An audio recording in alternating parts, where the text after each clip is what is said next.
Mm. Good evening. It's got to be like 2, 3 in the morning for you. It's not too bad. No, it's 12:15, and 12:50. I've been like asleep, so I feel quite wide awake now.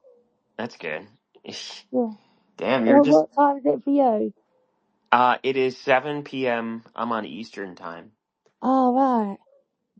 Damn, props to you though. You're really grinding on these. I'm always wondering. I know you're across the ocean there, but I'll do the math and I'll be like, man, she's like Sigma never sleeps. I sleep really weird hours, and I don't always. And sometimes, to be fair, I when I'm in spaces, I go to sleep and I go to bed, and I just go in them to listen to the noise while I'm going to sleep. So it does look like I'm on them 24 hours a day. But Gotcha. for half of them, I'm not actually awake or speaking. Gotcha. Yeah, you'll have the speaker invite and then you'll Yeah, accept, they but just you'll. leave me in the speaker section until they need the space. Gotcha. But they used to be like crashing out for like 6 hours. Yeah, that's funny. How'd it go? I'll just shoot the shit for a little, and then I'll like expand on the topic while we wait for some of the Marchese lieutenants to come in. How was how were some of the other spaces throughout the day today? Good. I mean, it was annoying. Well, no, it wasn't annoying. So Marte did that space, and that was kind of good. Yeah. Yeah, And then it was all good. And then somebody opened later on like a chill space.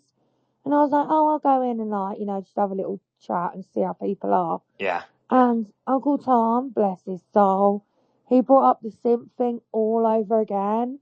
Oh So they were boy. like, let's have the whole same conversation again. And I was just like, God. Yeah, I just left. I was like, oh God, no thanks. We just had to sit through this for 3 hours already. yeah. I'm glad I didn't do part two then. Well, no, I wouldn't have minded it with you, but it's just, it. I don't know what it is. Uncle Tom loves a debate. Like, if you said the sky is blue, Uncle Tom would want to debate about how it's slightly off blue. Right, right, right, You know, he just loves a debate, right. and he was in that mood, and no one was in the mood to, you know, tell him no. So it was like, That's funny. I was like, oh fuck off, I can't hear it again. And the thing is, we come to this conclusion, and I think that I wasn't really involved in the debate earlier, but I think that I'd pretty much like smashed him down. He conceded to all my points. Right, right, right. So then he came with a new point. So he conceded to all my points and was like, no, you're right, yeah, simping, yeah, bad. And then later he was like, no, Jess, I've got a new point now. And I was like, oh yeah.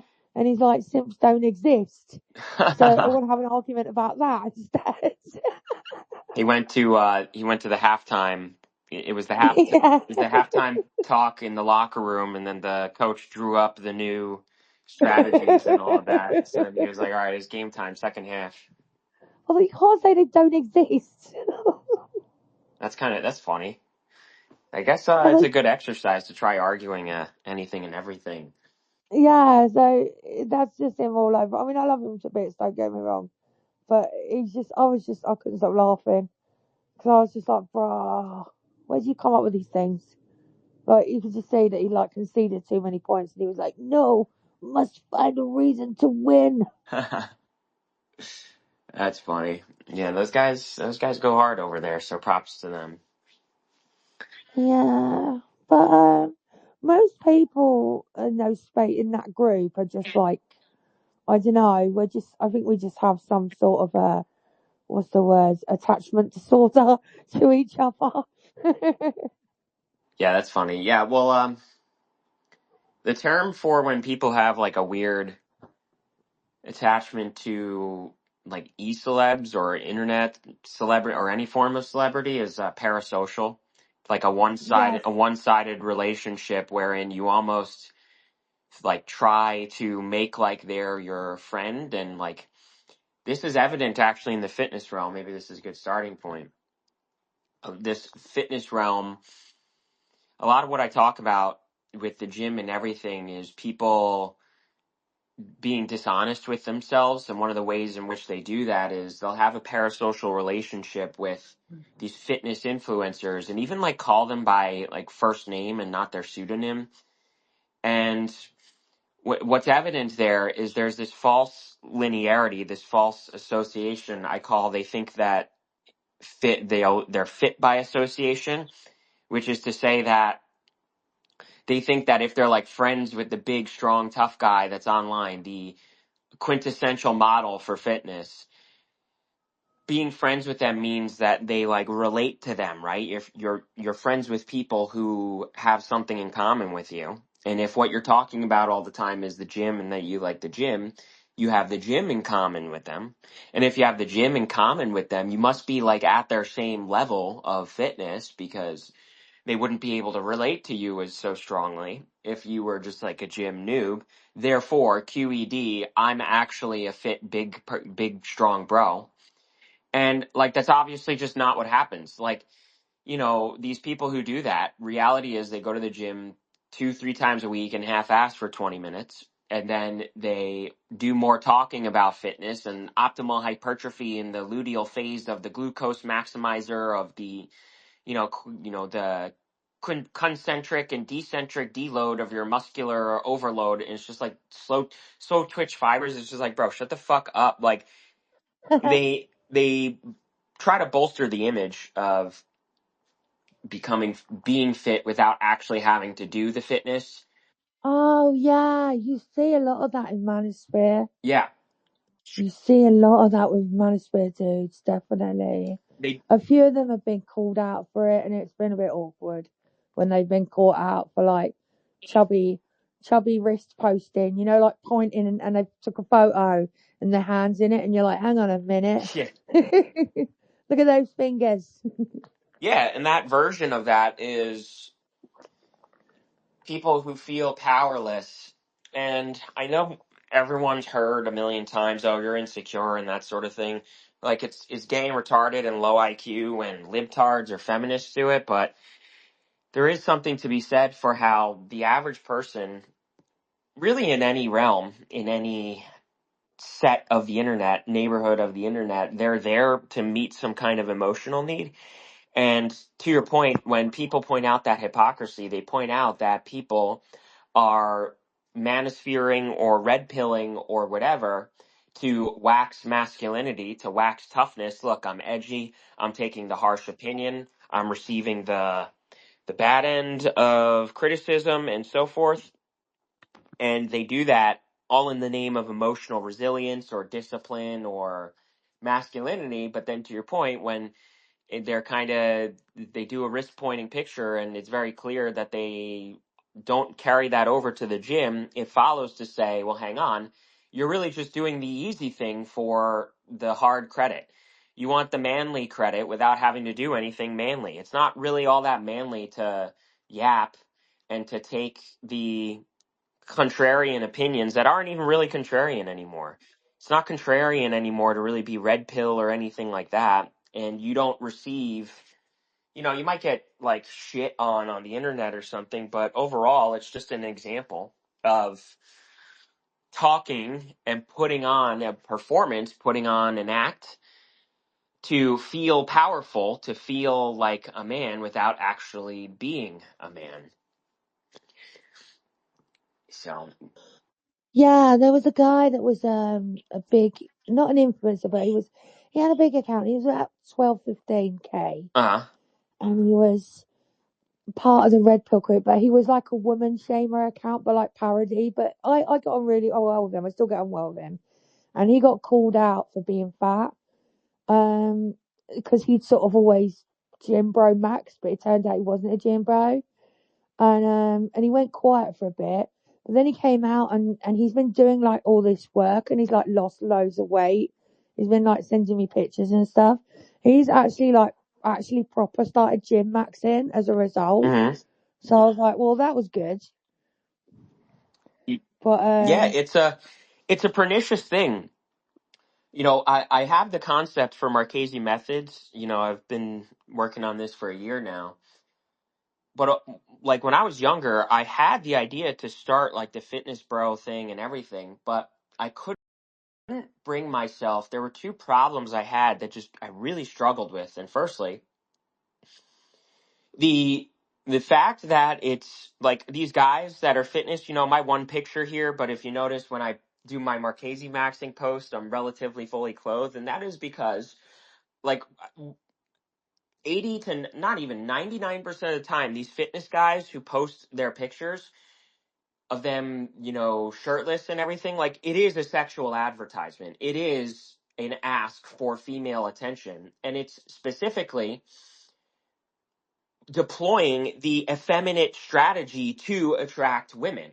This is why women find it so repulsive when these types of guys, it's very clear that they're doing that. It's not just a standard image. They find it repulsive because it is trying to attract women exclusively and entirely on your looks by presenting your looks, and that's precisely how women attract men. And they're deploying this effeminate strategy because they're inherently effeminate, and they don't understand that that's just totally not what it means to be a man. You want to look like that, but that's because it reflects your behavior, not because it looks directly good per se. So that was my first problem, is I didn't want to it really is just masqueraded sexual advertisement. And my second problem is it didn't feel right to me to just tell people things that they can find out themselves. And that's not to say there isn't value in deploying information and all of that, but it's like there were I just couldn't bring myself to give people workouts and not systems, I think is the key word there. There's systems to it, and you do this, Caesar. There's systems to deploy. It's kind of like math, wherein what's more useful, like learning how to solve that one math problem that one time, or knowing the formula, understanding the underlying behavior of the formula, and then applying that every time you see that type of question. And another word for it essentially is teach a man to shit, teach a man to shit, Freudian slip, teach a man to fish rather than give him a fish. And so those are my two problems. And this is a pernicious problem amongst all of that fitness world, wherein these guys aren't serious. They just want to sexually advertise, and they want to do like bullshit, feelsy goodsy, quippy little top 5 things I eat today. And oh, here's my heckin' workout for the day. Come freaking work out with me. It's especially funny when women do it. Oh, oh my God, man. I'm so glad we met, bro. Yeah, me Cause too, like bro. that's so aligned with me because I was literally okay. So here's the thing. I got a photo shoot scheduled next week. And that is like the most uncomfortable thing. Like I'm stepping out of my comfort zone for it. Yes. But like my team's like, hey, like you need to do it. You don't have anything. I'm like, oh my God. I'm like, well, y'all need a creative director fit. Cause that's just not me. Like I Yes. don't take I don't take selfies. I don't fucking show my body. And I Yes. was talking to my girl about the same thing. I'm like, that's some female shit. Like Yeah. that's not what I'm into. Yeah. And they're like, and then the other thing they told me is like, in order to optimize your online footprint, you need to be on what they told me, Instagram, which I'm not. And then you need to get on TikTok. I'm like, what the hell? I was like, no, and they're like, well, X isn't really a platform for fitness. And I'm like, but listen, I'm like, my system is like a fully optimized man template. It's not necessarily just selling the sex appeal, showing the results. Hey, you want to look like me, etc. Like, and I got to do a little bit better about crafting my story, my narrative, and being more consistent with it on this platform because my focus is optimizing strength in mind and body and spirit, right? And I Yes. think you get the temperature of that just with my content when I put out. I got my website in the bio. And like you said, I don't feel right about charging people on resources that they can pull up online or on a chat GPT or whatever. So I just Yes. outline it, make it as simple as I can and provide it for free, Yes. like on my website for downloadable forms. They can do that. They can download and whatever's relevant to them to go download, they can download it and utilize it. And then it meets more of a consultative approach. Right. But the thing is like my story is it's like the wake up call I had, Marchese and Barbie, was that, I had hit rock bottom because I been battling an autoimmune disease most of my life. Right. And I was reduced down to 138 pounds in the hospital because I had caught a bacteria that was eating me away, essentially. Wow. My immune system wasn't doing anything, eating me away. I'm 5'11", I was 138 pounds. So I got photos of this. And that's one pillar of vulnerability I'm going to have to take and like really have context, show those before and after photos, right? Yeah. But here's the thing, is that my motivation was I also live in a zone where natural disasters is constantly happening. I live in Florida, Okay. right? So, there was a horrible, horrible hurricane that destroyed like all of Fort Lauderdale down there. Not Fort Lauderdale, excuse me. A little bit south of me. The name's escaping me right now. But it was completely destroyed.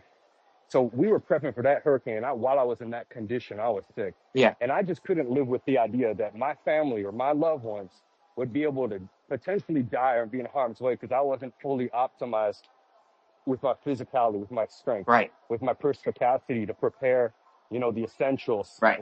in the event that something were to happen. So that was a huge wake-up call for me in conjunction with my sickness. So since then, I had always just been on this like 10x mission to get as strong as I fucking can physically and fucking mentally. So I went from 138 pounds to now I'm like 215 pounds, right? Within like a 2.5 year time frame, Wow. That's right? awesome. And yeah, benching like maxing out in like 405, rep out, warm up rep out 225. Yeah. Like that's just like regular now. But you see, there's a system. Like you said, there's a methodology.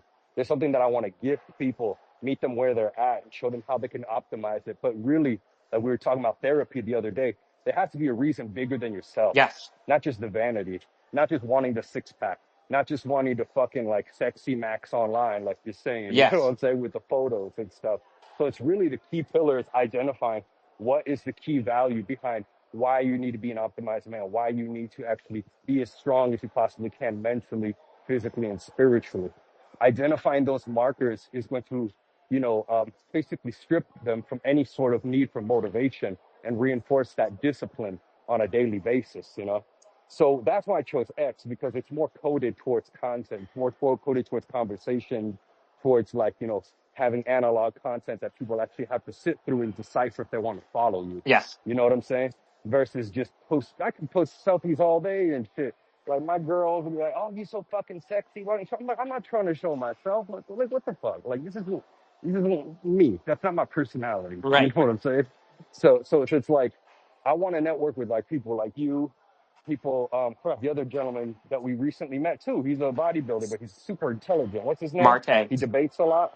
Marte, right? Like these gentlemen, like it's like that's the proper mindset to like really have in embarking in like this world and this space that we're going into, which we've already beat it to death. The frustrated types, the reactionary types, Yeah. the dorks, on a vengeance. I call it like the revenge of the nerds brigade. Yeah. Yeah. Like we really need to introduce at least a barometer for a self-identified value system that they can hold on to and lead their efforts by. So, man, thank you for holding these spaces. I got to be better at it. I'm speaking of which you can probably hear it. I'm at the gym right now. But yeah, man, thank you for doing this. You're motivating me more to be more consistent and like opening up my spaces.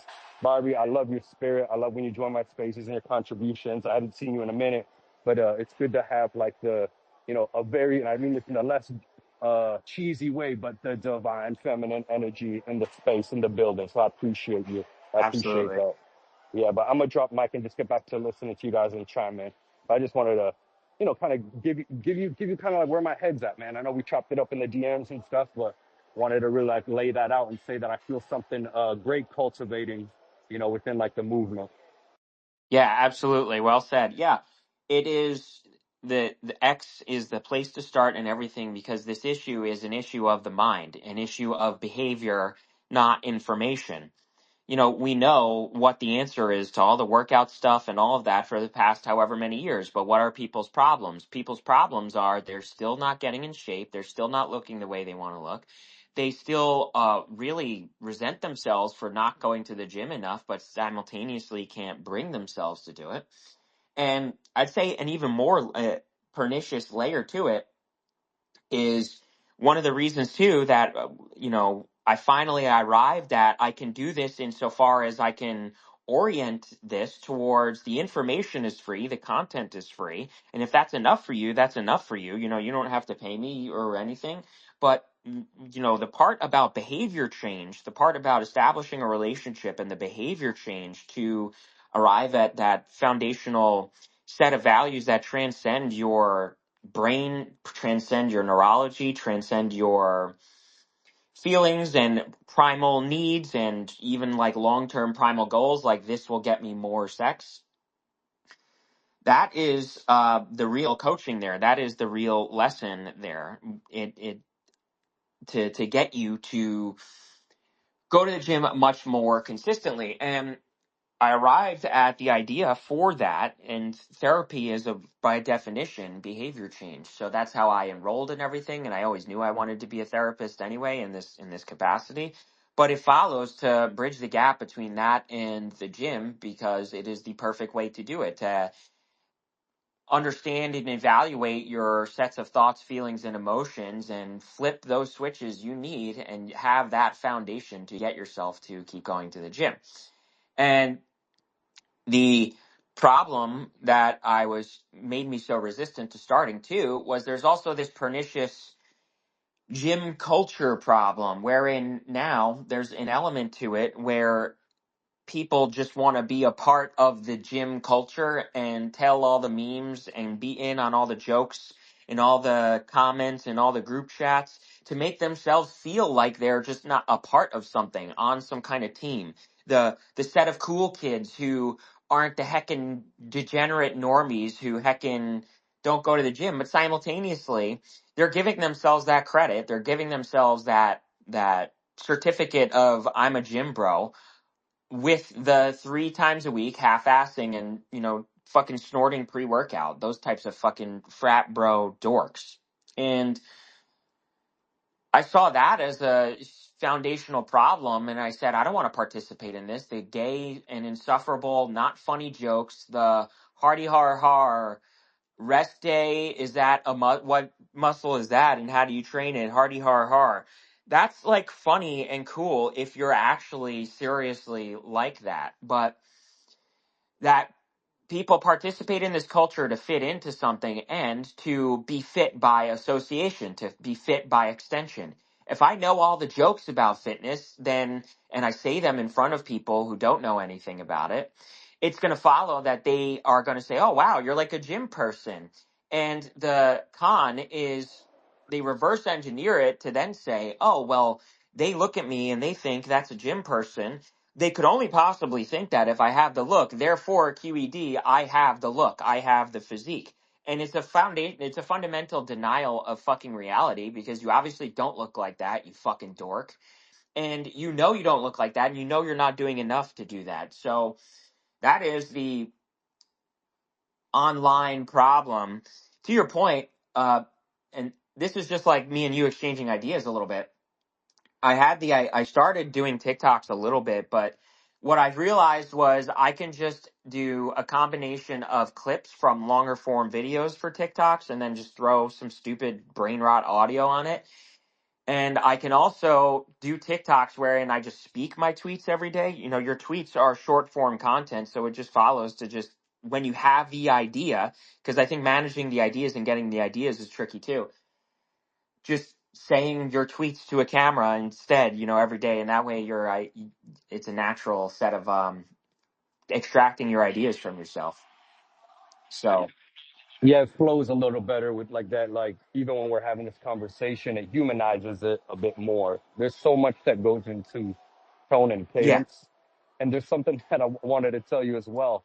Um, I, I figure around the same age, but back when I was in school, when we used to be like the gym bro guys, we'd just say they're big for no reason because like there's no utility behind it. We'd play ball, so like we knew why we right. were big.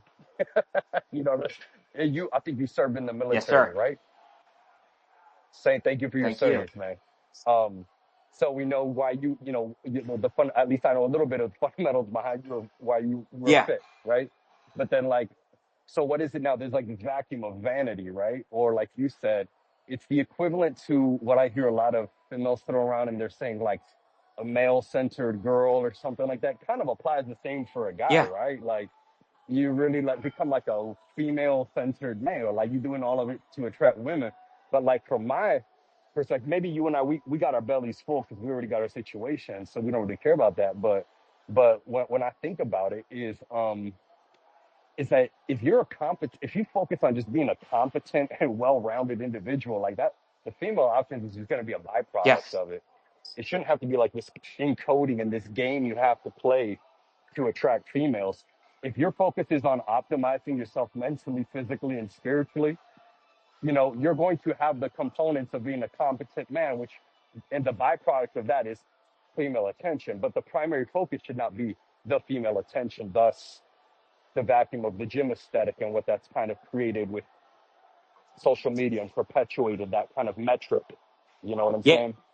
Oh, peace, Marte. We were just chopping it up and actually name dropped you, man, saying that I'm so happy that I came across you recently, bro, because I've been looking for a lot of like-minded, you know, individuals in the realm of having a more cerebral approach to fitness and wellness and this regard. So appreciate you, man. I just wanted to give you your flower to that. Saw you come into the space. Yeah, no problem, man. Thanks. Glad to be here. Yeah. And yeah, the point about women is so key too, because a lot of these guys will still, like, it'll still be like backdoor about women insofar as they will want to, they'll work out and everything, and they'll say, oh, but if you work out for yourself, you know, like, that's actually like, work out for yourself and make it not about women so that women will then like you. Like, you're still not, to your point, it's just a side product. And it's really like there's a layer to it wherein, like, being a man, like, the only orientation around women it needs to have is you want to be a good husband for your eventual wife, and that is a transcendental duty you have. You know, I think, you know, me, you, and Marte are definitely on the Christian side of things, so we can understand that. But even like a secularite can just understand this sort of compassion, uh, friendship, you know, relational loyalty element to that, wherein it is their duty. And this really gets at the understanding of what is the difference between separating your innate biological instinct to not go to the gym. And, you know, I've mentioned this a lot, so I'll try to keep this brief. We have this biological instinct to conserve energy in the form of calories. We want to take in more than we put out because it's just the nature of it. It's fuel. You run out of fuel, you die.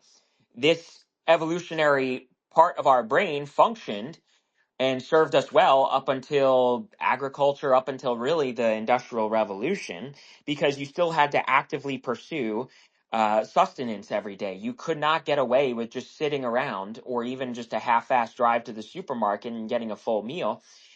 Tens of thousands of years ago, you had to spend a week or two at a time without something to eat. So what this means is this instinct now betrays our best interests, and it's very powerful because it's ingrained in your neurology and it is the lowest level of your brain. This is the lizard brain or the hind brain, and it betrays you. So you now have to use your humanity, your either frontal cortex, however you want to say it. I'm going to say your spirituality, your part of you that is separate and distinct from your body, and that is your identity, your soul imbued into you. If you're a Christian, you know that's God. If you're not Christian, you could just understand it as the complex psychosocial element to you that separates you from all other animals. And that is the part of you that's not programmed. So you have to override your programming with the programming you choose for yourself, and that is to betray your lizard brain's instincts to optimize energy. And it's very powerful, one, because it tells you you're going to die otherwise. And two, it uses pleasure to reinforce and reward actions that facilitate your survival, and discomfort and displeasure for actions that do not facilitate your survival. And that includes the weaponized to make you optimize your energy. So I'll leave that there for a moment. Marte, go ahead. I kind of heard nails on a chalkboard in a sliver of what you were saying. Not that I disagree with anything, but I do want to point out that this whole notion in society of that, you don't want to look good for other people, look good for yourself is probably the worst fucking advice I've ever heard in my life. Here's why. The reason why is because, you have two people. Let's say you have the Marte that goes to the gym when he feels like going. And then you have the Marte that goes to the gym regardless of how he feels like it, you know. Which one do you think is gonna be better, right? It's the one that goes regardless, right? That has adherence to duty, to serve other people, things like that. He's gonna be way more optimal in service as a utility for society, and this is an extension of the Christ Godhead, whatever you want to call it, right? So I think that whenever I hear people say, you don't want to work out for other people or your husband, do it for you. That makes it way much more conditional because whenever you trust like this reptilian brain, this mindset we have, we're now adherent and becoming a slave to self. We're not denying ourselves. We're actually pushing away suffering. And yes, I'm using a kind of transcendental way to look at things, but this is how we have to look at it.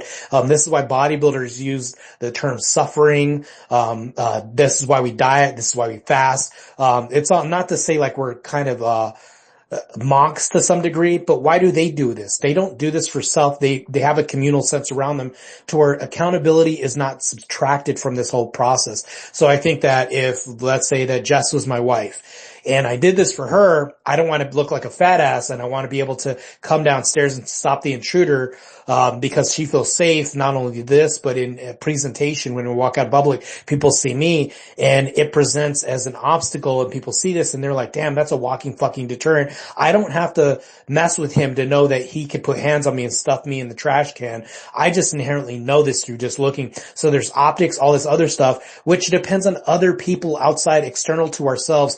And I think that that's why bodybuilding is proliferating at a rate that it is because it is a judge sport and we do look at other people and judgment's good. I think that pressure is good. I think that bullying can be good to some point. Shame is good. So all these are external factors, but when you go ahead and inwardly apply this as you're making yourself the arbiter of I'll just do it. Like it's just more conditional. It's less of something that's going to happen and you're less likely to succeed actually. So if I look at Justin, I say, well, I'm doing this because I need to be better for you is way more optimal than I'm doing this because it's better for myself and because I just feel good. Well, that's going to be up one day and down the next. It's very conditional, but my duties to her will never be conditional. So that's what I mean. Yeah, well, you're right. You're right to point out the class. I call them classical cope theorists who will take something like work out for yourself and run with it as a classical cope theory excuse to just say, okay, well, this is for me, and my standards are to not work out at all. So that's certainly warranted. I think when I say and when me and Caesar say work out for yourself, it's you do have to be like a higher order person who does have a higher order standard for yourself for that to be the operative telos. Otherwise, you do just descend into classical cope theory. And there are people who they can't really do that, so they do require the externalizer, which is a duty, which is a responsibility, a classiness too, right? To go throughout society with class, to not feel shame, or not to be shamed externally. I think when I say for yourself, I'm more so talking about you do it because not to appear a specific way to get the approval of others, but to appear a specific way because you want your appearance to reflect who you are. And when you are like serious about the gym and everything, your appearance is going to reflect that. Like there's nobody could ever doubt how serious you are about the gym, how serious Caesar is, how serious I am. And so it's about making your appearance a reflection of your behavior and your consistency and your discipline. And the value that precedes that as well is valuing the act and discipline of going to the gym in and of itself.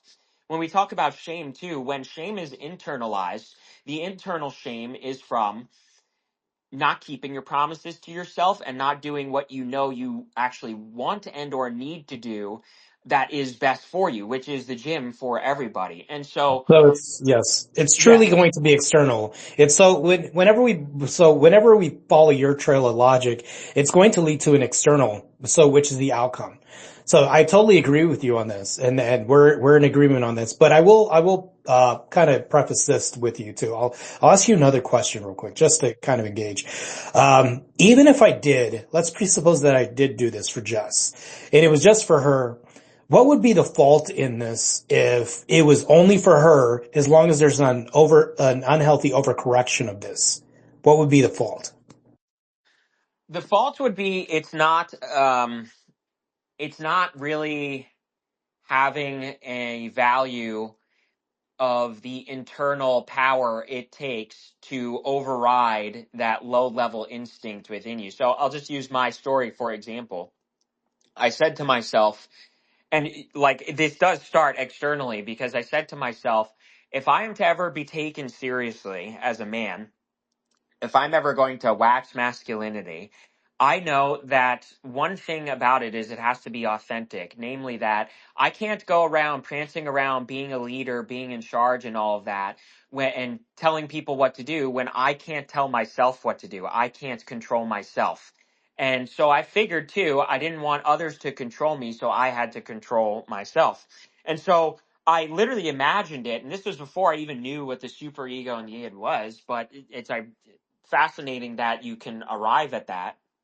And I pictured an angel on the shoulder and the devil on the shoulder every day. And I told myself I want the angel to win and, defeat that. And I wanted it to be, I own myself and my impulses don't own me. I didn't want to be a slave to or a subordinate to my impulses out of every combination of masculinity, wanting to wax masculinity, but also just a depth of value of my life needing a greater and higher purpose than just simplicities and pleasures and hedonism. And so that was the value in that. And so in short, like I guess the difference there would be is the value of doing it that way, or what you get out of doing it that way versus doing it for your wife, is what happens when your wife leaves. And I know that's, we obviously presuppose that that's not going to happen, but there's doing it for your wife still removes the element of valuing your life as a higher level order in multifaceted ways than just duty to your wife. Like you have a duty to yourself and a direct self relationship with God as well. So that's my answer. True. And I think that there is a hierarchical sense to this. There is order, right? So I get that. You hit it on the head. That's what I was trying to hear from you. You kind of reconciled and cleared that up. Although the secondary point to that is, I do not say, and I'm just going to make a statement, not a question, I don't see any problem with this being supplementary to that though. And I think that as long as we have a healthy relationship with this, we could talk about ego all day long, but I think that if we have a healthy relationship with ego, there could be adverse effects, from just outright destroying said ego. I think that has really adverse effects, and not to mention that, but we can present as a liability from that aspect of we're not able to succeed in life. We can't get a diploma. We don't want to do anything. We end up being like Eeyore from Winnie the Pooh and saying, well, I'll go to the gym at some point. That's like negative ego. So I think what it is it's not the fact that we have to rely on a wife or anything like this, but I think that external sources are just supplemental. Yes, And I think that's I what we're agree. getting at, is we have to be the rock that, somebody else's opinions, even shame, everything else can crash into to even test whether or not even their shame is warranted, as long as we're standing strong in our truth, whatever that is, right? And our truth comes from an epistemic foundation of Christ. So I think as long as we have an unchanging standard, and to which others can test their standards with, we are the arbiter of actually God is, right, through us, but we're just say us as far as the secular sense. And we're using them as a testing facility for a supplemental factor of maybe in a communal sense for, hey, how am I doing? This is great. It's great to hear this in addition to my already unchanging standard. So I think what Jess would be in a situation is supplemental. That's it. She's not the whole, right? Just like when we take supplements and I'm taking protein powder, it's not going to replace chicken or Yes. steak or beef. It's only to supplement what I'm already doing. And that's what I mean. So I Yeah. think we're in agreement on all this. Yeah, absolutely. The external is, you could go ahead, Caesar. I'll just say I definitely agree with that. The external, the ego has the negative connotation, but simultaneously, like, you just have to have some semblance of confidence that people usually characterize as ego, but people who say that are often just coping and pooping their pants. So, Caesar, you go ahead. I was just gonna say something friendly and remotely spiritual because after I pray and give gratitude in the morning, I have this thought in my head. It's like, well, damn, why would I not want to optimize and see how fucking far I can go with this body that God gave me? You know, like make. He cut in and out for me. Did he cut in and out for everyone else too? Yeah, he got out. Okay, one sec. Yeah, well, I'll just pick up where he left off. Sorry, one sec.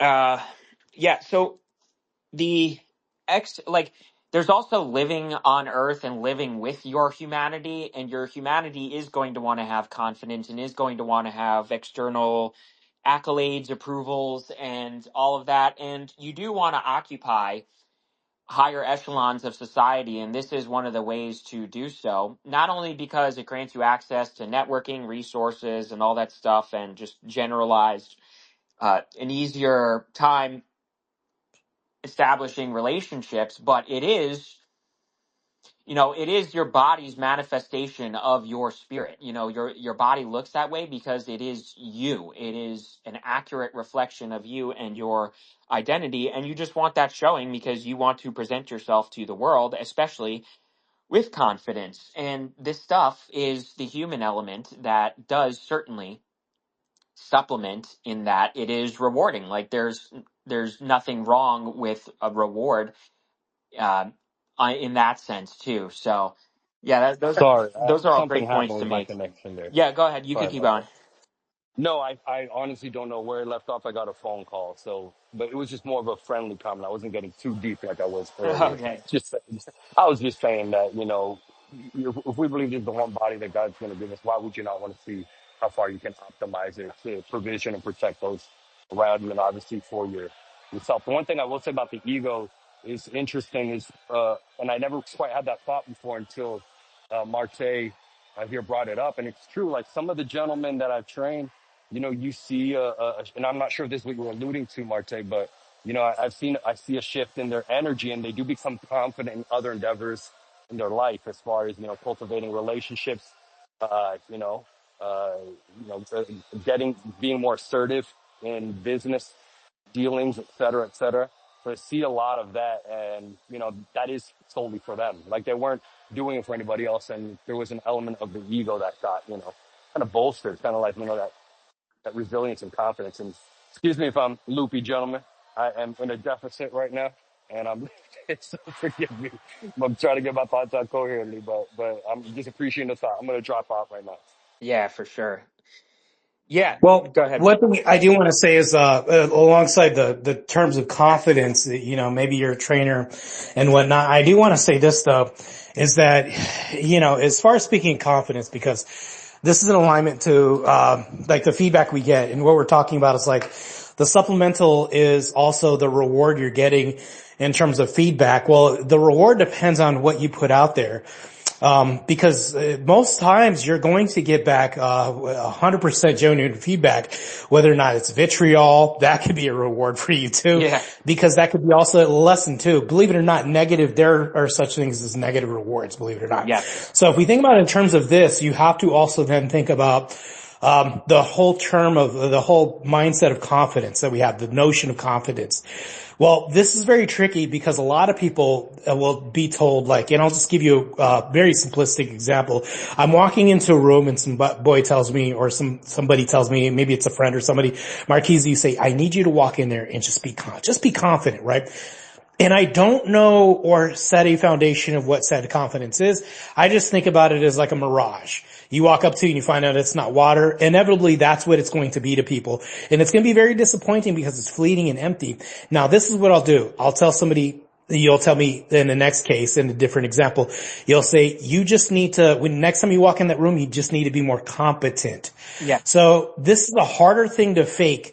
And it's harder to not have confidence when you know you're the best person at what it is that you do, whether or not it's a pilot, you're an IT programmer, maybe a professional bodybuilder. They're going to see your competency on full display. And when questioned, it's able to be tested. It's harder to crumble and it's less fallible because you bolstered it with experience, expertise, and the competence is just there. So that way it's hard to have confidence without competence, supporting any of this. You have to have some foundation that's genuine. That's why a lot of women, they'll see right through this because, women are great at social awareness. Yes. That's something I'll say that they could be more superior at us because as soon as they develop themselves at 13, 12, they start developing breast, ass, and they have to walk in rooms different because men are staring at them different. I can't say that men have the same experience. This is also why I don't believe that, intuition exists. I think that it's just advancement of social awareness that's been heightened because they've had to have these experiences where we don't do that. We slip up on things. We get caught cheating all the time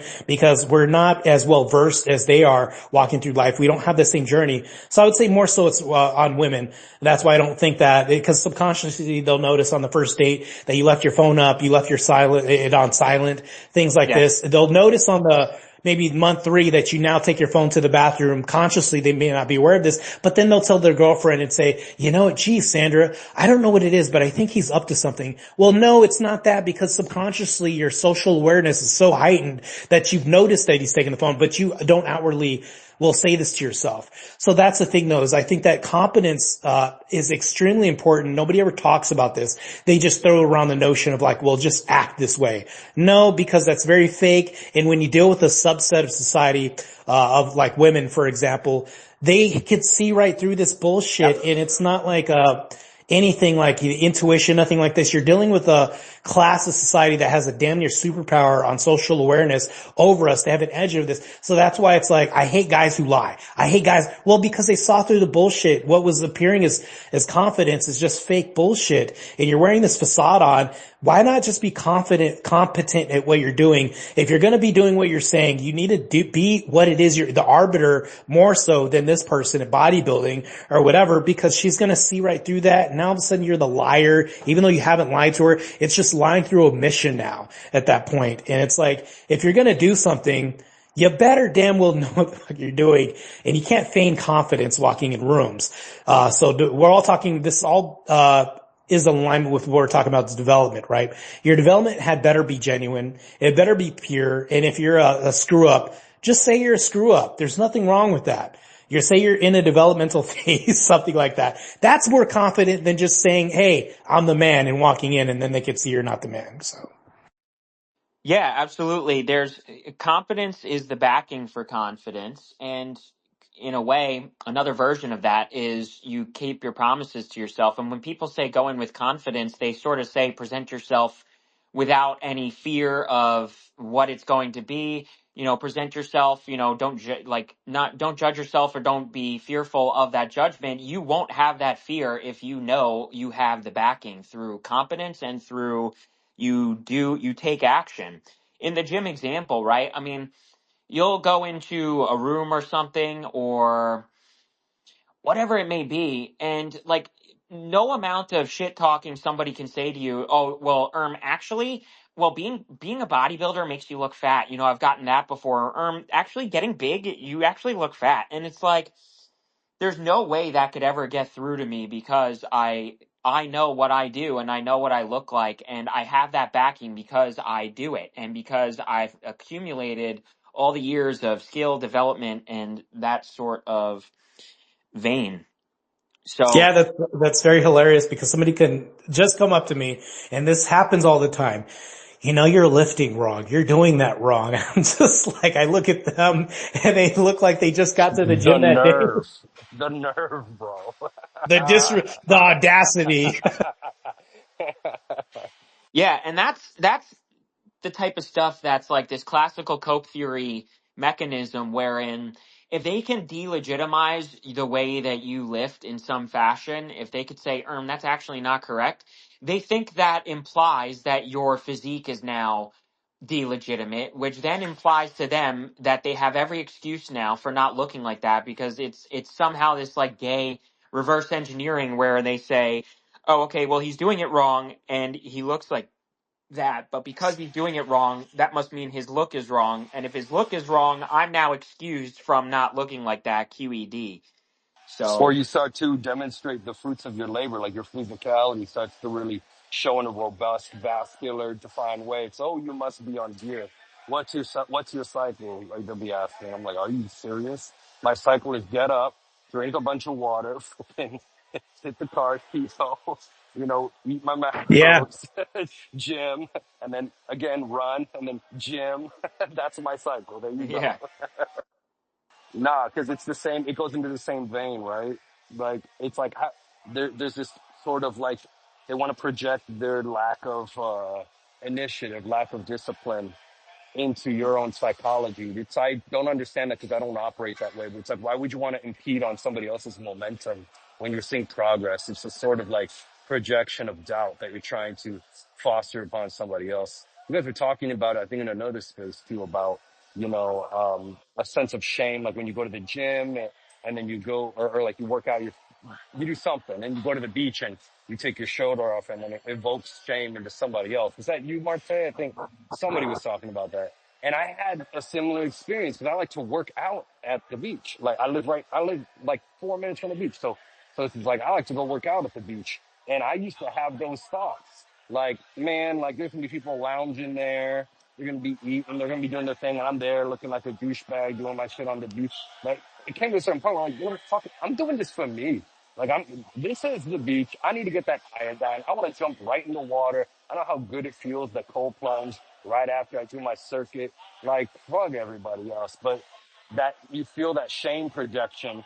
And you guys had a conversation. I think I was on listening because I was again working out at the time. But you were talking about that. I think it was you, Marte, or Marquise. I'm not sure who it was, but it had me. I thought about you guys when I did my circuit this week at the beach. Well, you need these people. You need these people that are counters in society, and I'll tell you why. Because so here's the thing, though. I think that your logic should be tested constantly. Your belief system should be tested constantly because I think it helps us refine our positions, and also not to mention that, but also helps us refine our argument if we have to demonstrate or just to create some justification through some verbal banter with somebody. Why do you do it like this and this? But I think the reason why we do this is because it also helps create a distinction to other people looking on the outside that say, well, I don't know, what's a good idea? And you're presented with two options and they can see what's more optimal. I think you need this. I think that we constantly have, even as Christians, whatever that is, I think it's good to have a counter to that because, I mean, you're going to develop a better appreciation for your own belief system. And not to mention that, but they actually are a support system, believe it or not. Even though they're an antagonist, they're supporting your position because now you're better at defending these positions. It creates an internalized justification for this position. And also it works and it's proven. All you're doing is proof. That's all you're doing is walking proof to these people and they can see it and it's evident. Yeah, Yo, and I wanted to say real quick, sorry, Marquise, you can. shout out to Spicy who just joined the room. I invited him because I've been seeing him post his results, man. He's been consistent too. He's been taking cardio, core, and posting his circuits there on his page. So I invited him to the space just so he can familiarize himself with your concept, man. So shout out to you, Spicy Scott. Yeah, absolutely. Good to have some people joining in here. We have, let me get this speaker request here. Yeah, it's to Marte's point, like, especially when you cross the threshold of you are confident in this, backed by competence, backed by you keep your promises to yourself, you know what you're doing is correct. There's when people start acting like that against you, it just like when you have the foundation, it just like eats you, you just lap up. It's just like the delicious, like instantaneously, this moment they try to make some smart ass comment, like you win. Because that tacitly implies that they see you as above them and they want to bring you down. They see you as above them because you are the image of what they know they should be, and you're just activating every possible defense they could to defend their gay little whatever their current worldview and gay little routine is. You know, the steroids one is so funny too because I always Did ask you them, say chocolate? what? Did you say chocolate? Okay, Chocolate! gotcha. Yeah, so the steroids one Alright, fuck you, nigger.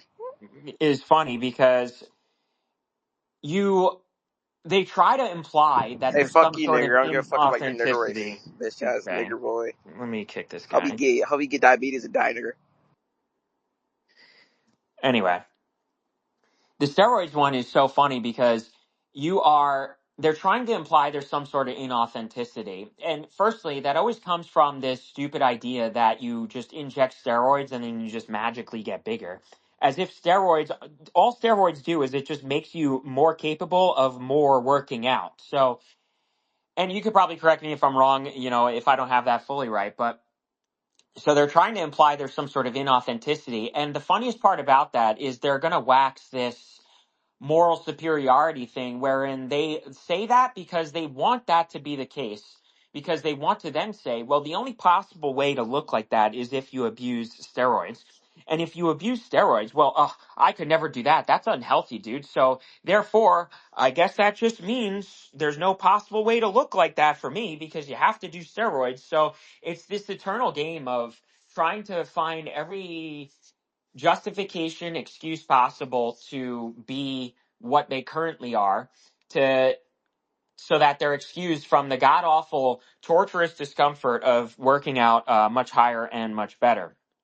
And to Marte's point, that just feeds you. That feeds you power. That feeds you a grounding in what you do, think, and say. And so, you know, I think Marte brings up confidence in a really good way because that is something that people don't seem to understand.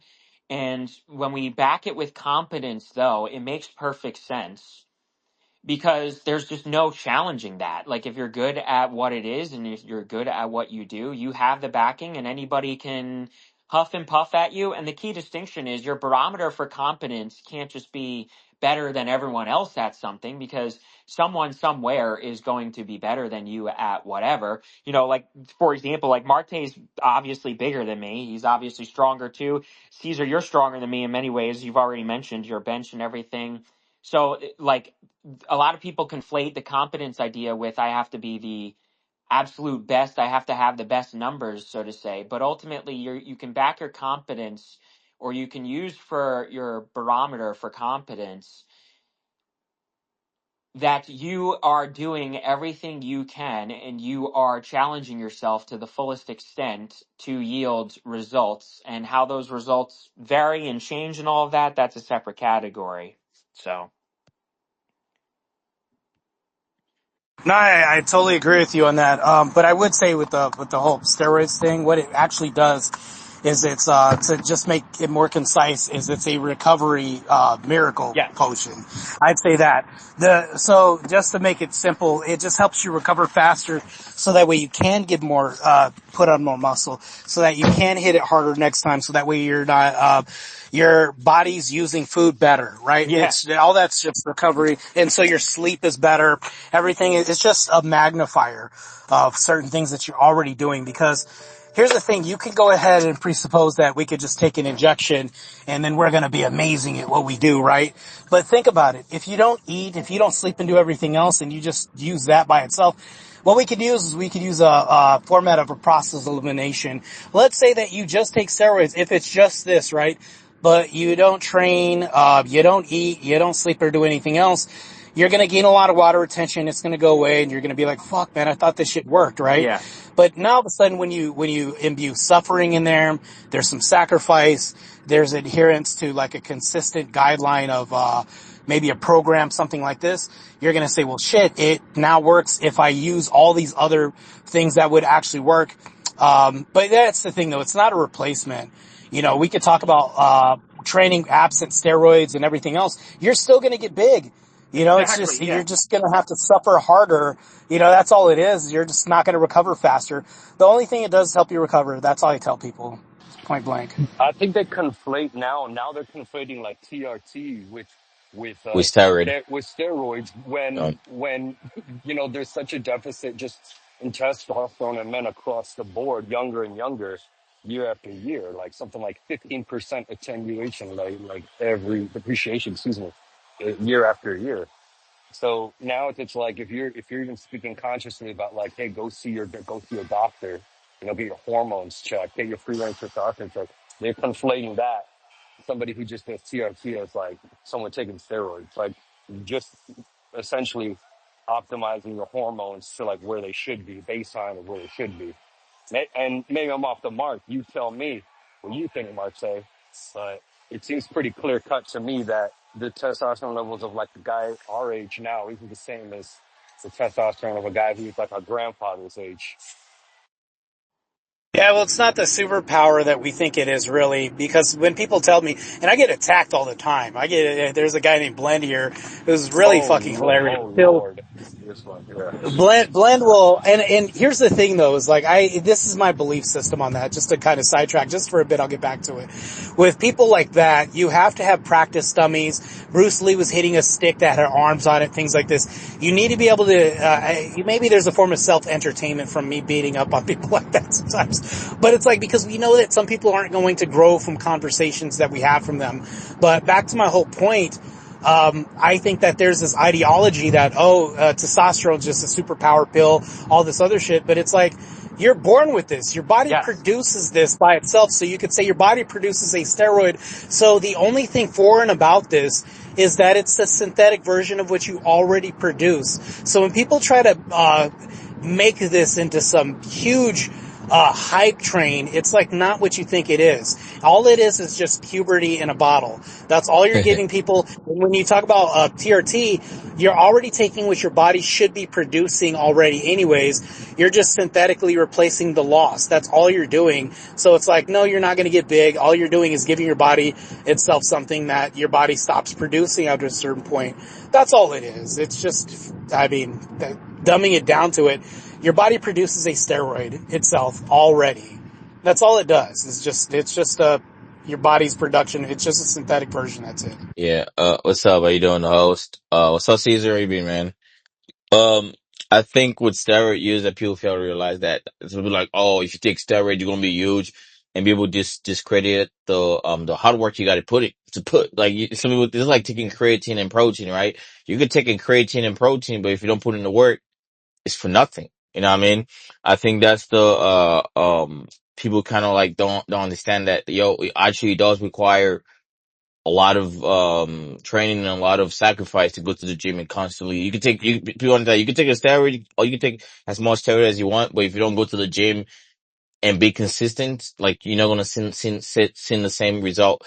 But I think on the steroid use, I think the like you were saying that your body does produce it, but I think the biggest problem, cause I was learning about all this stuff, the biggest problem that people have a pushback is like you on social media where there's people are not being truthful, right? I think they should try to normalize that steroid is not a bad thing. It should not have this negative, connotation towards it or, image about it. But I think, it's this false, narrative that brings so much hatred towards steroid use because a lot of people think, oh, I was able to do this naturally. You know what I mean? I think this is the whole entire conversation why steroid, like, you got people who big as hell, right? Who take steroid, like you take steroid, it's okay to be okay with it, but I think it's the reality that, like new beginners, people will just try to train, think they can get the same result for this training. Of course, you can get the same result, but it's going to take more longer time and more commitment, you know? Well, here's a point I'll bring up, which I see right through that. One of the points I'll bring up is, you ever wonder why women are called beautiful and men aren't held to the same beauty standard, which means like we're looked at as their functional equivalent of handsomeness? The reason why this happens is because there's shame on men's side and there isn't shame on women's side. She can get fillers all day, BBL and everything like this, but we're demonized if we put, what do you call those, shoe lifts Oh in, yeah. if we break our legs with operation, if we do steroids, anything we do to enhance our looks and our image, we get demonized on. But what happened on the women's side is they've removed stigma. Now, granted, let me take you to a different universe. We're going to go to an imaginary place where in universe 613 in planet Earth, makeup has not existed, fillers don't exist, and BBLs and things like this. We would look at each other as more equals, right? We would look at each other and women would not find 80% of men as unattractive. I think that would be obliterated, but I think that this has been heightened and exasperated by the beauty industry, cosmetic industry, and the fact that they do not have a stigma on any of this. But meanwhile, if you look on the guy's side, stigma all day for having these replacements and bicep replacements and everything else. You can't tell anybody about this. This is why you see guys like Dwayne Johnson not wanting to even touch that, because we aren't afforded that. But I guarantee you that if we lived in the universe 613 where makeup and all this other shit and the stigma didn't exist on the other side, we would have more equality, right? But no, we're not ever going to have that. But you gotta remember, I just bring back to I don't want to get, but women don't want equality, bro. Like, I'm just gonna be honest with you. Like, the concept of equality it's not real. Like, they don't want equality because equality mean could be at the same level. I don't want to get to that point where I'm trying to bring sexism. Well, no, you don't Yeah, even want equality. yeah, nobody want You don't want equality. equality. Humans don't want equality. Well, you don't even want equality, and I'll tell you why. Every relationship you're going to get into, we're going to have an asymmetrical relationship because you're going to want to assume a hierarchical role. So firstly, there's that too. There's a foundation where you're going to want to be the ruler of the relationship, not as an authoritarian, but you want to be the protector at class, everything else. So already there's an asymmetrical relationship. But societally, I think that it's inevitable. We're always going to have asymmetry in relationship. Even lesbian relationship, you're going to have like a more masculine one. So this happens. But in this conversation specifically, we're talking about standards of self-governance, of training and beauty, things like this, and how our image is portrayed to other people and self-accountability. I think that's what we're really talking about. But we're going to have an asymmetry in that because of judgment and things that we're held to standards. I think that underscores that there's a different set of valuations for both men and women in their appearance. Like, women's appearance is just valued in and of itself. And although we know deep down there's an inauthentic female appearance, although it activates all the neurons in our head, it's ultimately biologically doesn't indicate what it's supposed to indicate, but it just plays that trick on our neurons. But there's a huge difference with men because male appearance is valued insofar as it reflects their character. And that's why there's that distinction there. Because the gym stuff, really, the true value of it is you are in control, you have power, you have discipline, and it's just reflected through that. So, yeah, But you do see the distinction between on the guy side, and I am going to go ahead and play favorites. The guy side's more genuine when it comes to an adherence Yep. of discipline, sacrifice. But if you go on the women's side, it's quick fix. Yeah. It's all Band-Aid, so yeah. Yeah, but also too, you have to. That's why I tell that we have to normalize that situation. For me, bro, I cleanse I do facial. I have regime for myself where I clean my face and make sure that I have clear skin. You know what I mean? And I think men gotta pull away that stigma where the thing is gay or shit to you to take care of your own of your own face, right? Where you buy cleanser to make sure you don't have pores and stuff like that. And also too, I think we have to normalize that men wearing wig, you know what I mean? Like not like women wig, but like man unit. And because women wear wig all the time, you got bald headed women right here walking across the goddamn, you know what I mean? It normalized men. And also too, I think, I think beauty standards, you gotta think about it, right? The only thing that women have is looks in reality. You know what I mean? Men are attracted to looks. You know what I mean? If you take away the looks, that's why when women get older, the sexual value get marked down. Yeah, but I'm going to push back on that a little bit. They have a little bit more than looks. The reason why is because I guarantee you that Marquise, if he meets somebody and they look great, but then, as soon as she opens up her mouth, that's also a look too. So I think that our image is portrayed by how we speak too and how we behave, our mannerisms, if she's kind to him, things like this too. So we're looking for a little bit more than that. Women have a little bit more value, but yeah, I Oh get what my you're God, But talking you're about. so Yeah. right. Hold on, I gotta say something right there because I was talking to this girl, Marte. Oh my God, you're like a prophet because she was so sweet, talking so sweet to me, looked so good. Damn. But then I heard her in another environment, and I was like, what? Sounds like a sailor. Sounds so, her tone and cadence is Yeah, different. kind of Oh spoils it for man, you a little it bit, right? killed even the look, like the physicality. It didn't even matter at that point. I was not even attracted because there were two things that Well, communicated. Like there was because a sense yeah, of unauthenticity in the way she was portraying herself to me as super feminine and submissive and docile. But then she didn't realize I was hip to that other environment that she's speaking in. And I was just like, oh no, this is such a turn off. But go ahead, Marte. Go Caesar, ahead. you know why I think so? We can inherently see somebody how they would be as a mother.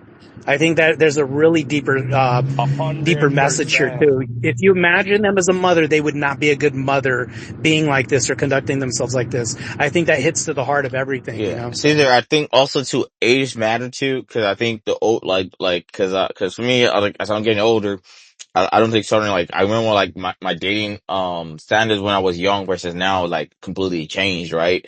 Like when I was younger, I would take a lot of bullshit from women. You know what I mean?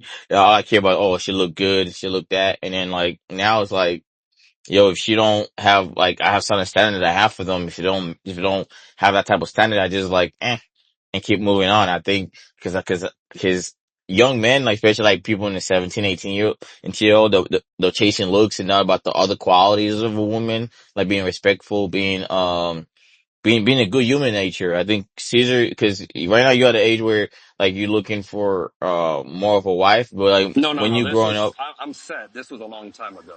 it was a long time ago now. Oh yeah, no, I was a young kid. I was like 22 at the time, man. I'm an old man right now. I'm all set, bro. Yeah, I'm good. I'm but you're 29. different though. But you're different though because most men around that age are just looking for looks. You know what I mean? For like right now, like the way I look at dating is a whole different stuff than when I was like 18, 19. You know what I mean? I'm looking for someone who have the same qualities as me, have the same type of work ethic as me. You know, of course I do care about looks, but it's not as much like how I used to be when I was like 18, 19. You know?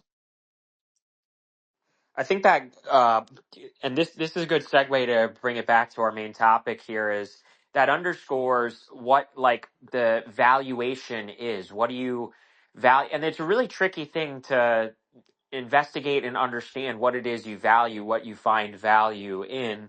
And, there's a strong relationship between if you're valuing like women's looks like exclusively and just like coomery and sexual satisfaction, you're kind of absent. You're kind of like you have this vapidity to you. You have this, you're basically functioning as like a animal. It's just very low level functioning. Similarly, this is the problem of what makes people not go to the gym is that they're really just low level functioning on transient pleasures, on this stuff that just, you just eventually have to grow out of, but it feels so good, or it just doesn't make sense to people to ponder what it means to exist beyond just indulge in pleasure and be indolent, be lazy, and remove discomforts. And so when it comes to with the gym and we talked about is an external component, there is an external reward, and you also have that working synchronously with an internal valuation system that is every combination of higher order. But I like the confidence part because there's something to that. Marte made the point that most people still don't really understand what confidence actually is. They think it just means put on a good show. But to his point, absolutely, people can detect that. People can sniff that from a mile away women especially, but I think what's funny too is women will take that and not to go off about women, but women will take that and they certainly on average have that skill developed more than the average man, but also like a man can get really, really developed on that, on picking up on authenticity and body language cues and social cues and all of that. That's a lot of what people talk about online. And so it follows that confidence is much more deeply rooted in every combination of competence, the actual backing of your word, the backing of your presentation. Your presentation isn't even a presentation, it just is what you are, and that's how it appears. And confidence as a product of you live righteously, you live by what's right, you do what you're supposed to do. And Marte further made the point about ego. We have this negative connotation with ego. Ego has multiple definitions. One definition is just like this, like appearance thing, this identity appearance thing, and this other, like more analytic definition of this, third pillar of personality that mediates between the superego and the id, or in other words, the angel on your shoulder and the devil on the other. And so, but you need to have that intact. Like, you don't exist as a human being without that intact. And it does follow to want to get ego satisfaction. And part of that satisfaction is you have internal congruence, but also your congruence is respected, rewarded, and seen. And it is ultimately your strength and your testimony and your identity actually truthfully, fully presented outwards.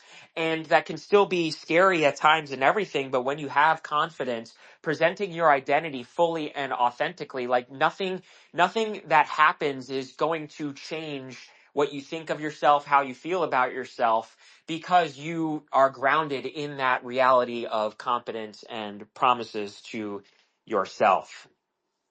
Yeah, and just expounding your stuff, right, real quick. I always say out there, confidence is knowing your self-worth, and ego, I think you also need ego, but I think some people conflate that ego versus arrogance, right? Um, ego, of Yes. course, you're supposed to be, think you're the shit. I'm so sorry for my French right there. You should always think that you gotta think like, you know your self-worth.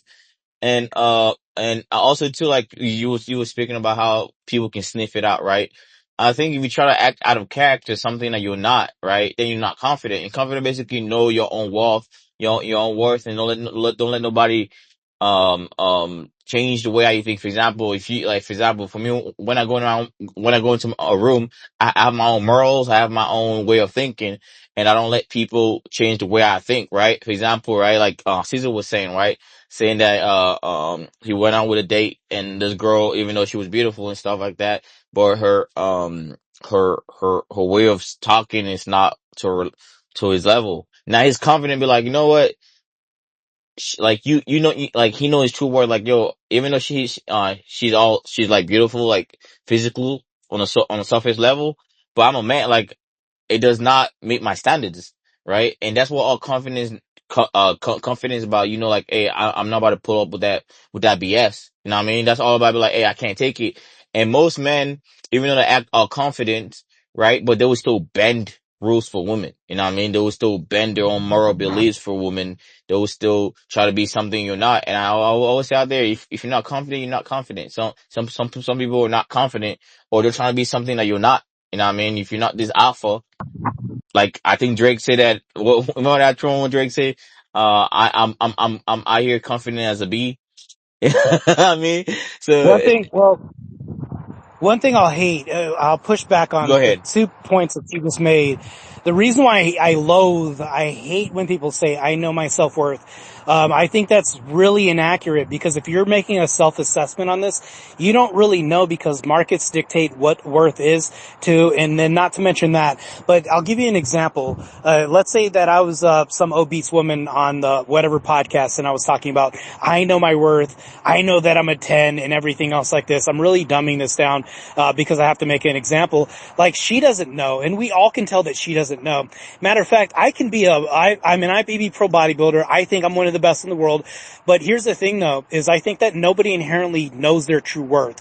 I think that that's constantly, I think the best way to be is to be malleable and to be open to change. So when you say things like, no, I know my worth and I'm not changing for anybody. Well, we have to be. Otherwise, how can we improve unless it's tested in society, in groups and subgroups, and it's not judged by other people? Because there could be chinks and things. We're always fine tuning. We're growing, and you have to be a constant student in life. So I think that if we're going through life, we can't make absolute statements like I know my self-worth, because we never really know. Do you truly know? If let's say we're in a debate panel and I really started peeling back layers, you'd begin to question yourself the further this went. And there's a good reason for this. I think that we have to be open to change as men. That's why we go to the gym and we're constantly changing, because, whatever we have right now is not what we determined to be. Like, if I told you you're going to look the same way you are for the rest of your life, you wouldn't be happy. Even if you say, I know my worth and I'm the best I can be, is it?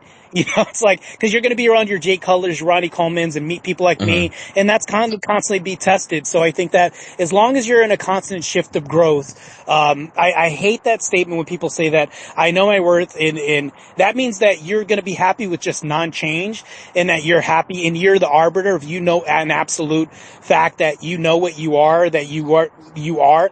And it's like, absent any change or anybody testing this, you're never going to grow, man. So that's why I don't like that. There's a better way to say that, is like, I know the value that I present today. I would say something like that. Or I know the value that I present in front of this group of people, because if I go in front of a group of people who are scientists and intellectual scholars, I'm going to feel like a dumbass. So it's like, do I really inherently know that? So I think that if we're in constant change for growth, and that I keep you in check and you keep me in check, we're in a better position. But I just don't like that statement purely. Yeah, That's all I got to and, say about that. and I'm gonna jump in just because I know you meant it in a good way when you utilize my example, but to clear it up, even though I was a young man at the time at 22, it really came through as like a barometer for my own value system. It wasn't more so like I know my worth. It was more so I felt deceived and uncomfortable, totally. Because it's like this person's kind of portraying himself as one way to me, right? The way that he spoke, the submissive cadence, everything like that. And then lo and behold, that's not truly what the fruits of the character were in real life and organic life. So for me, it was more so deception and having a sense of values. And with those values, you can develop your character over time. But yeah, at that time, I was just like, nah, it was the lack of authenticity. So I felt deceived. That's pretty much where it came from with that story. Well, I'll give you an example. There's another guy. It's not Marchese, but he's another guy. He opens up spaces. He's extremely intellectual. He's really knowledgeable about certain things. And then I saw in the chat somewhere it read like, oh, nobody can debate him. It's going to be tough. You're going to take an L. That excited me a whole lot, because then, my worth, or quote unquote whatever value I have, is going to be tested, because I'd like to actually engage in a discussion with this person. He's either going to be a magnifier for me, or somebody that's going to assert what I already know or believe I know. These are good arenas to be in, especially, this is where what's lost in society is having guts, courage, balls, and bravery, right? I think we're missing a lot of that from society, and I think that being tested and having your worth tested and value tested constantly is great. It's a great thing. I mean, if from, not to be religious here, but from a Christian sense, we should have sin, otherwise we wouldn't have glory coming on the other end of this. We wouldn't have anything to even, say, hey, I have glory, I came out of this alive, unscathed, things like this. We're constantly being tested, and this is the gym, this is outside the gym, and I want to stay adjacent to the topic, but it's like, unless you test yourself constantly, you're not going to get anywhere. So that's why even your enemy may be closer to your friend, because they're probably better, in a more alignment with your developmental process and being a better man than your friend that's just going to say yes and agree with you the whole time. So. Yeah, we arrived at like the agreement on that too. I think it's good to point out, like, that people just take it and run with it when they say, "Oh, I know my worth" and all that, especially those types of like obese people who say that, because they take the, ostensibly that means, Lizzo.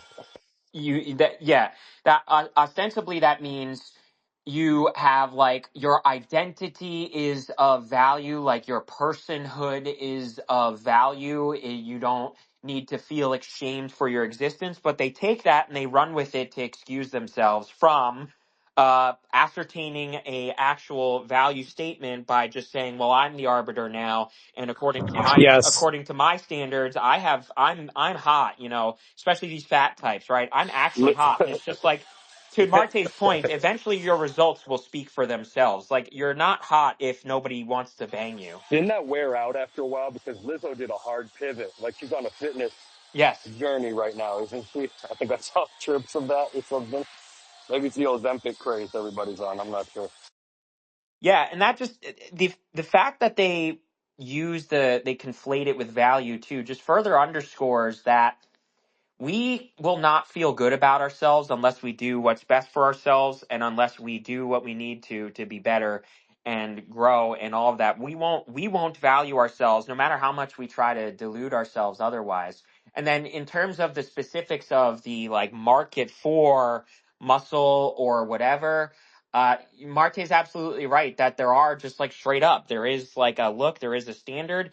Can you always enumerate it per se? You know, is there an exact precise body fat percentage at which it's optimal or something? And then can you trust what people say, you know, on that? Because we all know people cope about it and say, especially with male physiques, right? We've heard people say, well, actually, that's not, dude, like, that's heckin' too big. And it's just like everybody who says that is just like fucking full of shit.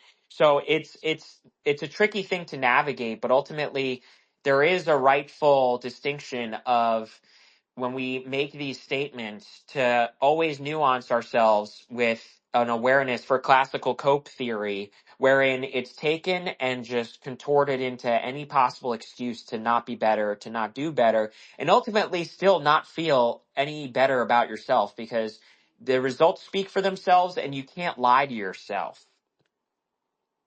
There's something to be said as well in the value of voluntary discomfort, just like making yourself uncomfortable in every moment. You can totally tie that into fitness, you know, and stepping out of your comfort zone just always attenuates like a level of growth, you know, stepping into martial arts. I think even in Marte, the example he gave of wanting to debate somebody that, you know, they stressed was of a higher caliber. Who was that anyway, Marte? Now I'm curious, if you don't mind.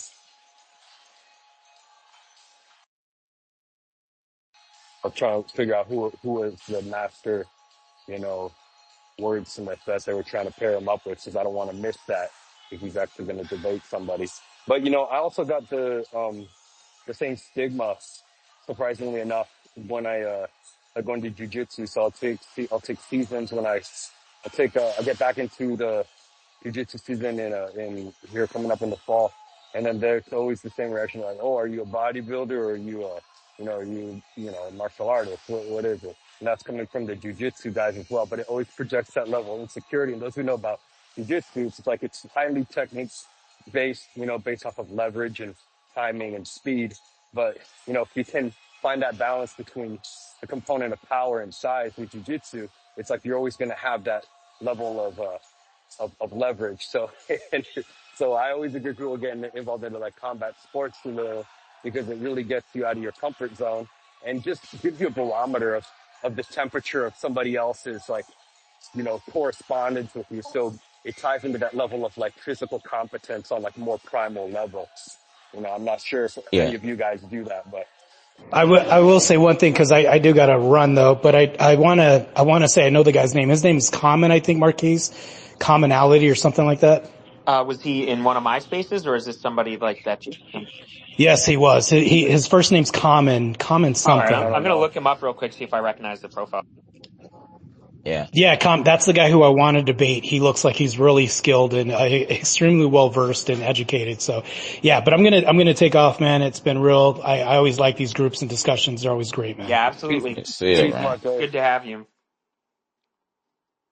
Yeah, and then just to, cause I was like, I was talking to I was talking, but I want to like give my own stuff, right? Self-worth is different from delusional. You know what I mean? Like, for example, right? For example, if someone is I'm 6 foot tall, right? I'm 180. I'm big, but like, I'm not that big. And I saw a 6'8" person, 310. Of course I'm confident in myself, but I have to know how far I can go, right? That yo, I can't fight that guy. Like he's he's super huge, right? So when it comes to self-worth, it's not like it's different from delusional, like the women would say, the women who would be like the overweight saying I know my self-worth. I think they're delusional. Self-worth, you know that there's always room for improvement, right? And that's what all about self-worth. Be like, hey, even though I'm still there, but I can always be the best as I can. But and that's the problem between women and men. I think men hold themselves more accountable on self-worth than women. For example, right? Of course, I know I'm alright, but I know like I can't pull supermodel. Like, you know what I mean? I know there's no way I can pull like the 10 out of 10, right? I'm very, even though I'm getting more out of the confident, but I know my limits, right? And I think that's where self-worth is. You gotta all know what you're capable of doing and what you're not capable of doing. That's coming in the entire package of being, confident. Like, yo, okay, I can confident, I can be able to pull this girl, but the other girl, I can't. That's the problem with delusional girl or obese and, obese, like, even, cause most of them, bro, they create about their own society, their own women. Women kind of pump themselves up. You know what I mean? For example, like in my friends group, we got my friend like, bro, I don't think you can pull that girl. And they be like, yeah, you're right, bro. You're right. You know what I mean? But women, they kind of think they're the shit. You know, they got their friends hyping them. Yeah, you're the best look, you know, but just on self, Their you also gotta know your self their worth. You know what friends I their mean? friends will lie to them. They'll be like, "You look Yeah. great." They don't look great. That dress looks great on you. They won't tell them that she looks horrible in that dress because they want to outperform her. And like that's just, I don't know. That's what I've learned over the years, man. A woman will lie to her friends to make her not feel bad. Where it's like I will call up my dude. I'll be like, "You are getting the shape up if we are going out. You're not gonna come out looking dusty like that. No, you're not gonna make this all. Let's go. I'm gonna get you right. Come over here, and I'm gonna give you a taper. Come here, Marchese. I'm gonna give you a lineup before we go out. Mike, come here. You know, I'm gonna give you all a little haircut before we hit the streets. A girl will be like, "No, girl, you look fine. You're gonna slay. You a baddie." Yeah, not true. Yeah, they'll lie to each other, man. Yeah, and I'll say that's a key, like in the example of what girls you could pull per se, Marte is right in understanding where you sit in that world. But if, I really don't even believe in this numbers ranking thing, but that's a separate topic. But let's just run with it, right? Let's say you pull sixes, sevens, whatever that is. It's not off, like you're going to be miserable and you're not really fully sound and of sound grounded mind if you attach your judgment of yourself to, well, I can't pull tens, so therefore like it's over for me and I'm worthless because I'm in the middle ground, I'm some mediocrity. Like you could still have confidence in knowing where you sit and value in yourself in knowing where you sit, but still having a higher order uh, judgment of yourself in knowing that you do the best that you can, because that is ultimately the truest testament to your um, identity. And this will yield you and this also segues into what Marte mentioned about ego. Like, it has a negative connotation, but you can think of yourself as better than most people. Like, I know that sounds funny to say, but we make the memes of like how I sleep at night, knowing my opinion's objectively correct and I'm better than everyone else, right? That's that type of meme. Like, there's a truth in that, wherein there's value in that, and that is a rightful thing to have when you know that you do way more, and not just like in your actions or numerical accomplishments, but you know that you challenged yourself significantly more than everyone else. That is the ultimate character testament to your character, that you can take pride in saying that and say, yeah, I'm better than a lot of people. However, people will take that too and also self-flagellate to say, well, now this means if I'm too attached to that idea, now this implies I have to go and I have to sleep 2 minutes a day, and I have to work out 40 hours a day, and so there's always this careful, strange, abstract very fine line walking between classical cope theory and also self-flagellation. So you guys could go ahead. Yeah. Oh, my bad. Just to your point, right? I think we all have we all have main character syndrome. We all do, and people say that don't. We all in psychology always finding the better than other people. Biases. We all have that child, and it's brain wired for everybody to think that you are the main character in every story, and that's something like I think. Someone win that, right? And also too, I'm talking about pulling 6, 6, and 7, right? Though, you gotta be true to yourself, you know what I mean? But that's where, comes with self, and self, like, of course, like, okay, I can pull 6, 7, bro, but what do I do? Like, what did I do? What did I need to do to attract 7, 8, 9, 10? Right? I'd be like, okay, I have maxed out my look, right? I've go to the gym, I've exercised, I have the night, and I mean, I work my chest out, everything you can think about, I maxed it out. I maxed it out, got my fresh haircut. Now we think about, okay, what other thing can I do to maximize my self-worth, right? That's why you start looking at having better careers, having money, right? You start looking about dressing fashion, right? You start dressing more better, start smelling better, start making more money, right? So like there's other way you can improve yourself. And I think that's where men has a advantage over women, that even though after you max out your look, you can always get, like, money can actually get you to pull more, more, pull more better looking girls than women. Like women, all they have to do, of course they do have that, but, no man's gonna marry a woman because they make $200,000 a year. But You know what I that mean? that You that got, kind of it's, ties into what we were talking about, I think, before you joined one, and we were talking about, we were all exploring the idea of competence, and it's when you once you're a well-rounded individual in the realm of self-care, like fitness, obviously strength of mind, strength of spirit, strength of character, et cetera, et cetera. By default, you're going to be more appealing and naturally attract those kinds of women. Like a woman should not be the primary goal, shouldn't be like a woman centered male. Like I'm doing all of this because I will yield such result of these women attracting to me. That's just naturally going to happen as a default once you're, a well-rounded, competent individual, competent man in all endeavors. You know how to work with your hands. You know how to fix things tactically. You know how to solve problems. You've worked through, in either the corporate world, or you've been, developing your own business, your own trade, et cetera, et cetera. All these elements, they communicate security.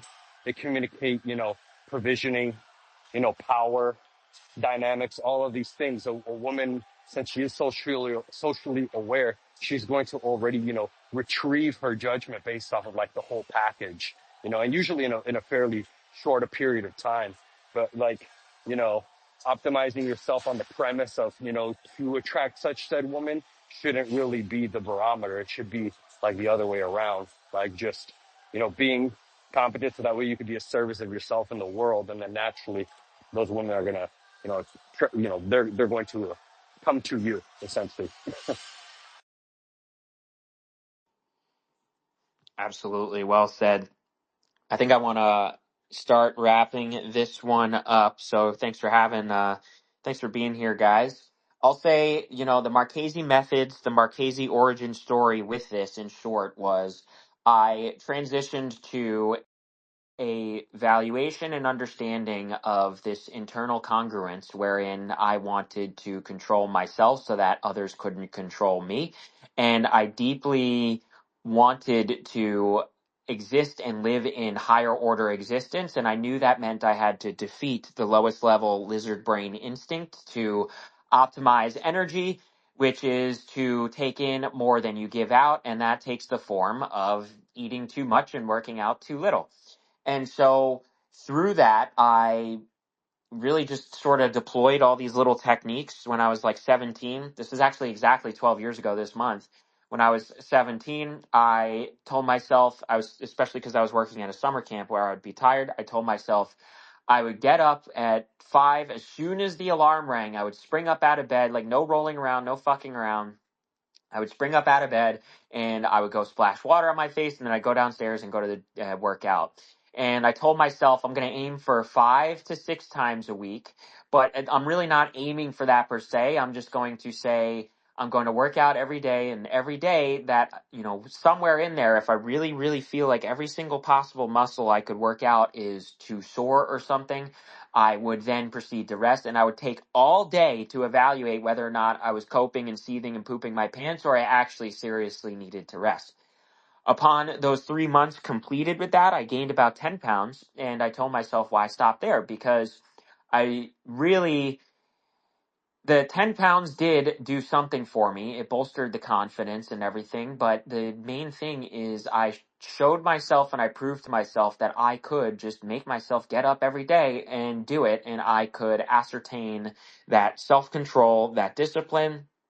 And 12 years later, that operative philosophy, telos Marchesi mentality, has stuck with me such that it's kept me in the gym for 12 years. So that's the prompted thought. I want, most of you guys, I think everyone here goes to the gym in some capacity, but Yeah. I want that to be an example for anybody who listens to the recording or something, for how to really, really lock in and get yourself going and negate and neglect the instinct to not go otherwise. Yeah, I always say people out there, right? Like I think someone was saying before he leave, was talking about always look about self improvement. I think as an individual, as a person, you always got to find a way how to grow. You know what I mean? The moment you think you know it all or you can't grow anymore, that's you stay stagnant. You know what I mean? Do you know what happens with stagnant water? It stinks, you know. I always say as an individual, but like I was saying too, right? You always got to find how to grow, and also too, people gonna know about self, like what's called stuff, lack of what's the word called, late gratification, delayed gratification, where like as a man, like you go into the gym, you put in the work, right? You put in the work, go to the gym consistently, right? And you work over time, your body, you're gonna build your body, you're gonna build your confidence, and you work in your finance. Like, I think, and also too, like, remember I was talking about, cause I don't want people to be like, oh, he just leaned towards women, right? Some men are also delusional, and I mean, get like, I be listening about incels, you know what I mean? Like, especially like I see men who are like obese thinking that women should be attracted to them too because they're a man or they think, you know what I mean? So I think you go both ways too, you know? So I just try to make sure people clear that stuff out. That delusional mindset going both. They got men who are not working on their finances, not working on their purpose, not working on their own fitness. I think as a man, you try to forget about trying to look better for a woman or try to look better. You should try to look better for yourself. You know what I mean? Try to look better for yourself. It's healthy. Going to the gym and exercising, it helps with your mental state. You know what I mean? If you're going through stuff, you go to the gym, once you start lifting those weights, you feel better, you know? Absolutely well said. I know I invited Mike and Gibson to speak, but you guys aren't able to at the moment. So I think those are our last two final words. So thanks for everybody for joining. Thanks for coming in 1-1. I know your Caesar invited you, so good to have you here. Good to meet you and introduce ourselves. So Yeah, no problem. yeah, follow you too. Oh, we got Mike. Any final words or starting words, I guess, for you? Home from work. Hey, I was gonna tell you that where Trey was asking comment. His name's Common Sensible. He's actually pretty basic about the debater guy you guys were looking for. Okay, yeah. Yeah, he sent me a DM and I see his profile now. I haven't not too familiar, but I'll be tuned in to see what happens. Yeah, definitely. He's definitely agree that he's pretty good, well versed. That's for sure. But yeah, kind of got in late in this one, so I'll definitely make sure I catch the other one later for sure. No sweat, brother. Oh, Gibson. Oh, God bless you all. I really liked listening to all the speakers. That one guy sounded like he was from the East Coast. He was really great to hear. Sounded like 1-1, I think is who it was. And Yeah, so great contributions, everybody. Thank you. no problem, alrighty. man. God bless you too. Christ the Lord. Christ is Lord, and we'll see you guys next time. Man, be safe, okay? Alrighty, you All too. right. You guys have a good night. Good night.